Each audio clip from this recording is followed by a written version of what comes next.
Imagine billions of dollars in aid, packed into trucks, planes, and ships, all destined to save starving families in a country torn apart by war. The world watches with hope as relief floods in, but behind the scenes, much of this help vanishes like a ghost. This is the story of Phantom Aid, humanitarian help that disappears before it reaches the people who need it most. In the 1990s and early 2000s, Somalia was ravaged by civil war. Without a functioning government, armed factions controlled territories. Millions faced hunger, disease, and displacement. The international community responded with massive aid shipments, sacks of rice, beans, cooking oil, and vital medicines. But very few supplies reached the starving villages. Why? Warlords and militias controlled checkpoints on key roads.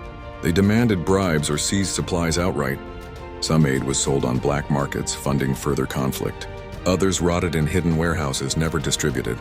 One striking example was a warehouse near Mogadishu, listed proudly by aid agencies as a major distribution center. When journalists finally entered, they found empty shelves, expired food, and boxes stacked, but never unpacked. Years of shipments were reported in official documents, but nothing reached those in need. How did this happen?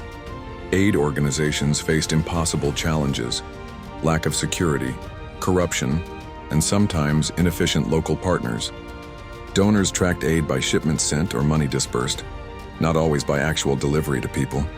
This created Phantom Aid, help that exists on paper but never materializes for the vulnerable. Phantom Aid creates a dangerous illusion. Donors believe they're helping.